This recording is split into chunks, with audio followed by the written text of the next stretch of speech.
Hey, Fred, what are you doing? Practicing. I thought you said we were going to learn all about rock. I said rocks. Oh. I was wondering why we're out here in the middle of a park. Well, you know what? We need to go find somebody that knows more about rocks than us. Let's go see if we can find somebody. Hey, there's my friend Charles. Hey, Charles. Hi, how you guys doing? Good. Well, we need a guide today. Can you help us out? Sure, I'm just heading out on a field trip myself. You want to come along? Sure, he sure looks more prepared than we do. Well, I'm a geologist and I study rocks for a living, so that's that. Wow. Well, you know, I don't see any Rocky Mountains around here. I don't know about you guys, but why are we here?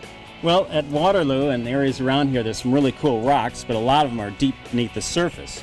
I've got a geologic map of Michigan that can show us some of the rocks. You want to come over and take a look? Sure, let's go. Hey, Charles, how deep does all this rock go? Well, actually, this map shows the sedimentary bedrock. In reality, it's just covered up by a lot of glacial sand and gravel and silt and clay. But the actual sedimentary rock is deposited in like a basin. We call it the Michigan Basin, like a big bowl.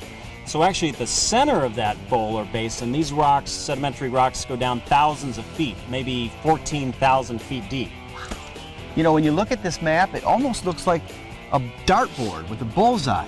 Yeah, you're right, it does. And that's because the rocks are deposited in layers in this basin, and the edges sort of pop out.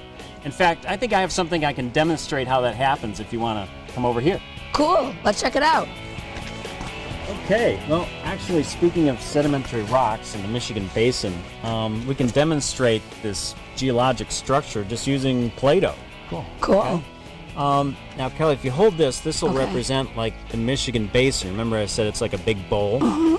So these sedimentary rocks were deposited by ancient seas. So this will be like a layer of sedimentary rock, okay, that was deposited as the sea moved into the Michigan Basin and deposited some sediments there, okay?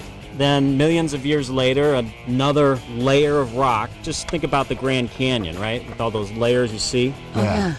Same thing here. So the seas come and go back and forth and leave more and more sediments after millions of years. And each one would be like a layer of this Play-Doh. Let's put one more on top.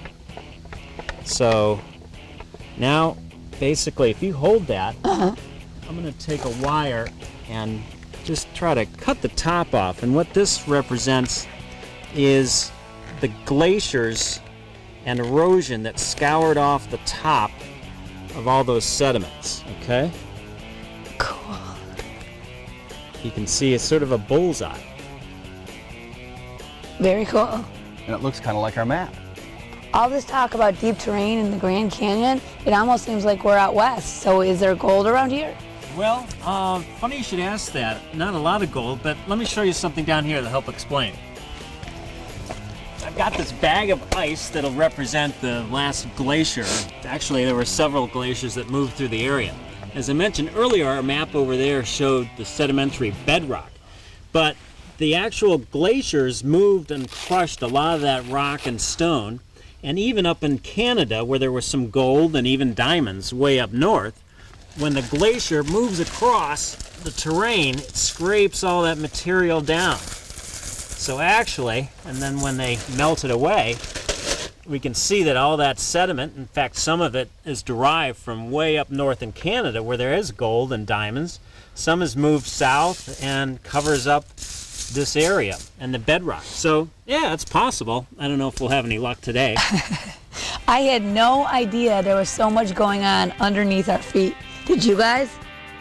Well, it sounds like we're about ready to go rock hunting. But Charles, is there anything we need to know first before we go? Well, there's a few things you might want to take with you. A hat, some sunscreen if it's a sunny day, pencil, paper to take some field notes when you're out there, and basically that's about it. Just have some fun and maybe a whistle in case you trip or fall, but you should always hike with somebody else as well. Well, cool. Let's go. But first, let's check this out. Hey, did you know that there's always something happening near you?